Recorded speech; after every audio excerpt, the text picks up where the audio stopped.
corporation of public broadcasting is dead, and it's highly unlikely it's going to come back. This cannot be ignored. For fuck's sake, what can we do about this? I mean, what we can do about that is we need to organize, and we need to beat these fascist fucks, and then we need to restore funding for the corporation of public broadcasting. Like, that's like the answer to this is, hey, oh man, what do we do? Well, we have to beat the people who beat us, and then we have to make sure that they can never rise again to try and put their fascistic southern like Confederacy resurrection up on a pedestal ever again. We got to do a fucking Reconstruction 3, bitches. That's what we got to do. Because keep in mind, one of the primary reasons we're in this predicament in the first place is because Reconstruction never got the chance to be finished after the Civil War.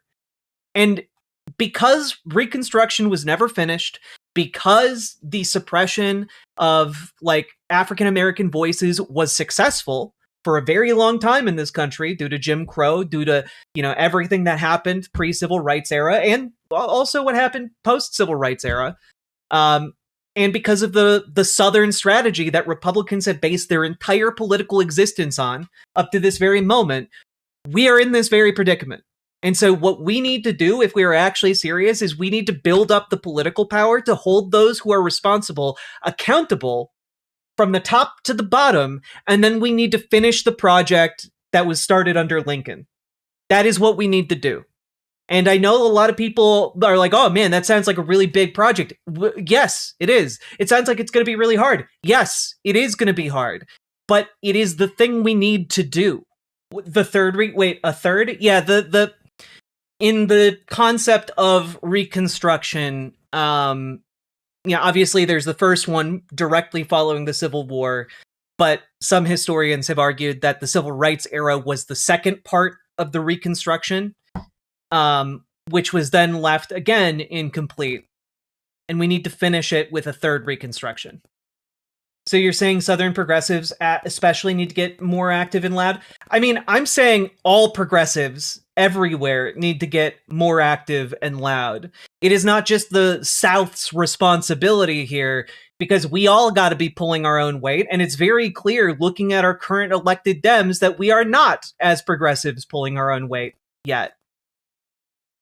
What would that do? It addresses the third Reconstruction. One addresses economic inequality, it addresses poverty, it addresses low wages, and also goes in and maintains the successes from the Civil Rights era. It goes in and enshrines those in like our Constitution, so they are sacrosanct rather than just guidelines that the Supreme Court can discard at will. It means making sure that like fascists and racist supremacists will never again rise in this country. Like, that's what it means. The Lewis Powell memo is only about 60-ish pages, but if you read it, you get the size of the task of unfucking the country. Best case is it takes decades. We'll need an army of lawyers. And an army of lawmakers. Like, it is not something that we are going to be able to do in just, one legislative session. It is going to be an ongoing project, because what has happened in this country so far is that progressive movements have time after time bailed this country out of complete and total economic destruction of the working class, but have then gone to sleep with liberal reforms that have, assuaged, our working class anger. And that those tranquilizing draughts have left us in this predicament where, like, we just, as long as we're put to sleep long enough for our society to forget the struggle of working class people in the past, well, then you can just slowly erode all of the reforms that put them to sleep in the first place. Consolidate that power. Make the billionaires even wealthier. Does boycotting have a place, or is that just virtue signaling at this point? It depends. It depends on the boycott. Like, if you as an individual are just boycotting something, it doesn't do that much. If you as part of a movement are boycotting something, and you can get that movement to keep on going, well, that has an effect. I already said this in YouTube chat. When the Dems keep capitulating to Republicans, what is the difference of the parties? The Dems are going after trans rights, and Republicans want to get rid of gun rights. Well, the difference is Republicans are unified against trans rights, and only 3 Democrats betrayed trans people when it came to a recent bill. So the issue is we have 2 main groupings of political power. And the question is, how do we, as working class progressive people, go forward in this 2-power duopoly? Because the question really becomes, which of these movements we can't? Oh, I guess we'll just die. No, I reject that. I reject that notion. I reject it fully and completely. I reject the idea that we are just completely and utterly fucked, and anyone who thinks that way should not be here. All right? That's not what this channel is about. That's not what my advocacy is about at all.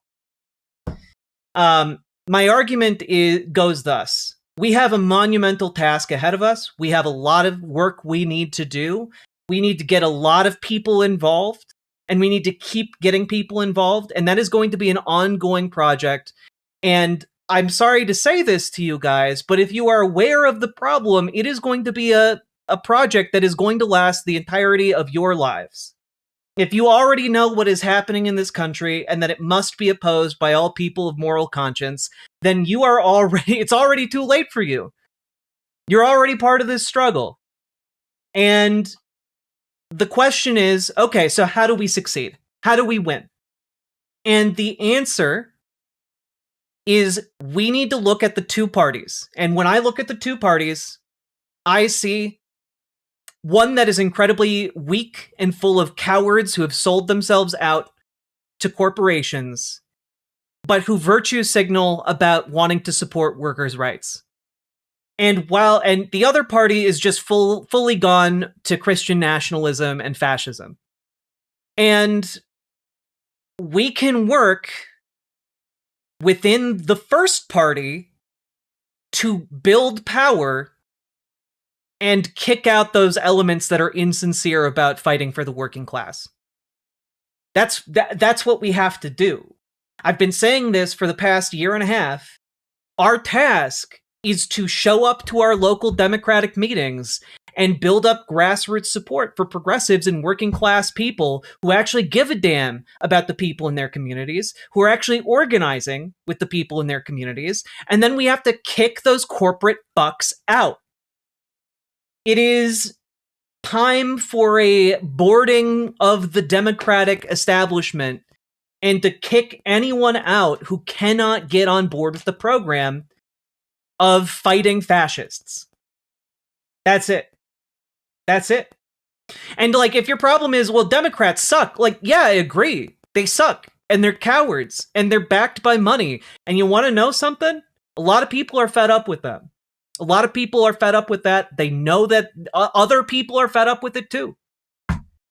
And so our task, as unenviable as it is we need to beat the cowardly faction of the Democratic Party, and we need to harness that power to oppose fascists.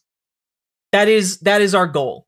Our goal is to build up enough grassroots power in every corner of this country until the Democratic Party comes to heel.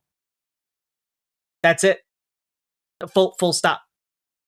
And people might be like, but I don't like Democrats. And guess what? I don't fucking like Democrats either. But this isn't a question about which I'd prefer, what party I'd like, what hypothetical political party we could conjure out of our asses. It is, what do we do with the cards we are dealt?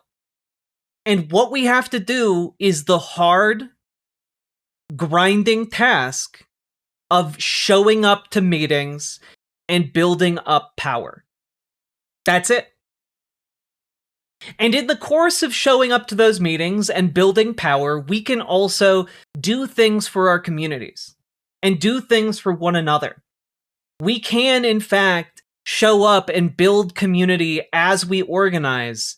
We can, in fact, be there for one another, making new friends, finding love, having families, and, like, you know, in some cases, even having fun.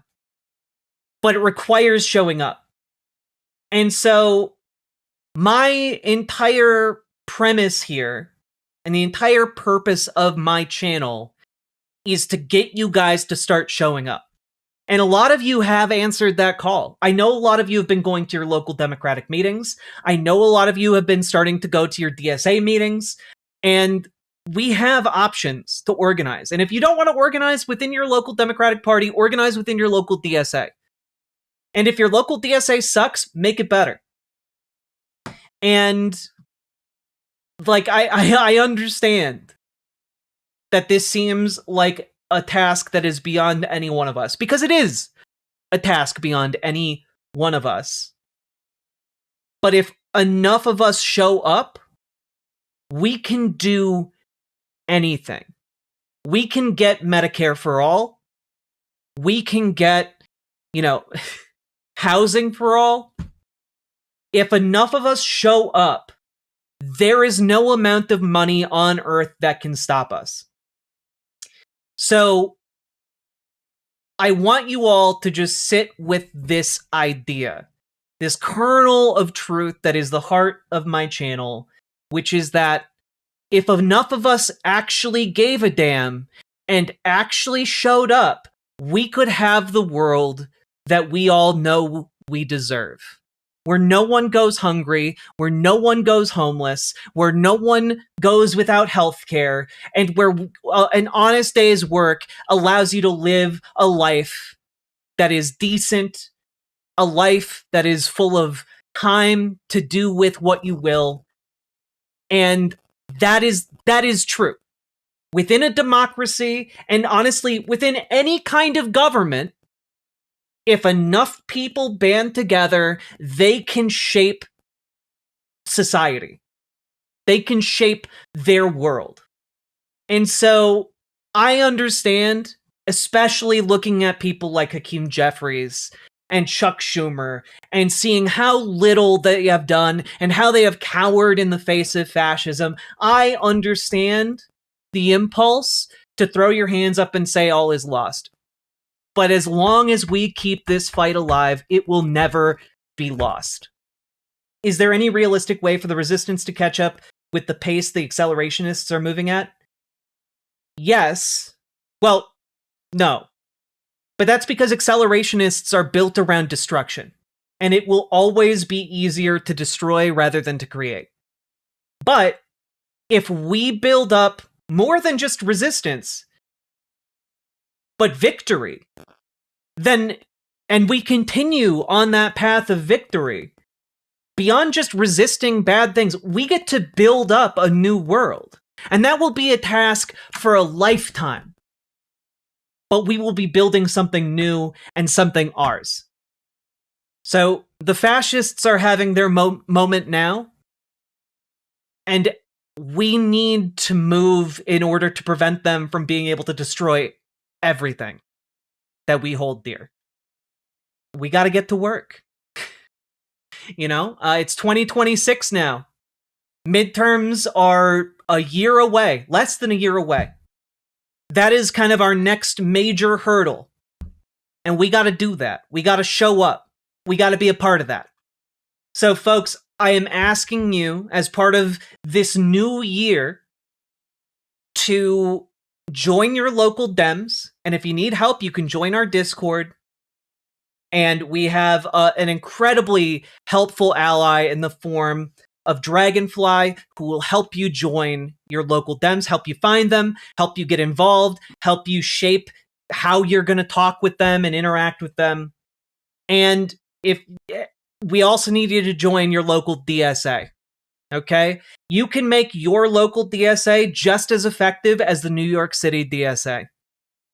And if you need help joining your local DSA and figuring out how it all works, join our Discord, !Discord in any of the chats, and GamerG will help you. Reach out to GamerG in the Discord. She is a wonderful organizer within the DSA who has spent time and effort grinding away to make different communities around the country better. And she can help you do the same in your area. Okay? We need people to show up. And if you don't want to join DSA, you don't want to join your local Dems, join other like-minded people. It could be in Tesla Takedown. It could be in Indivisible. It could be in the Working Families Party. But join another group of people that isn't just sitting around doing useless wank. Okay? I've been on the left for a long time. I know that there are groups out there who just sit around, fantasizing about revolution, fantasizing about actions that will never come. And our goal here is to organize in practical, pragmatic ways that get us closer to the world we want to live in. So, folks, that's what I'm asking from you guys this year, especially as we are going into the midterms. This is our opportunity to build something real and something effective. And if we're not in that room, no one is going to listen to you. Like, if you aren't in the room of your local Democratic Party, they're not going to listen to you. So get in the room and organize. So, folks, that's what I'm asking of you this year. Because I don't know if you've looked at the news lately, and we're going to be talking about that for the rest of stream, but billionaires are capturing our media and social media. They are trying to consolidate power. They are trying to do in-dealing between their rich friends at our expense. They are using our taxpayer dollars to fund oil executive bonuses at the end of the year. We are being taken advantage of by these fascists who then want to justify it by peddling hatred across national lines, across racial lines, across ethnic lines, across religious lines, and we need to beat these bastards. Because if we don't, they're going to take more and more until we have nothing left but our rage. So let's fight now while we still have that which we hold most dear. So that's the impromptu pep talk here, but I hope you guys got something out of that. And remember to like, comment, subscribe, do the things, share this video around, and let's keep on going. Riverboat Jack is going to town. All the viewers gather around. Twitch and YouTube is where she streams. All that content is bursting the seams. Politics, gaming, plenty more. Her sense of fashion you'll adore. So grab your stuff and hop aboard. We're going straight to Jack's Discord. Riverboat Jack.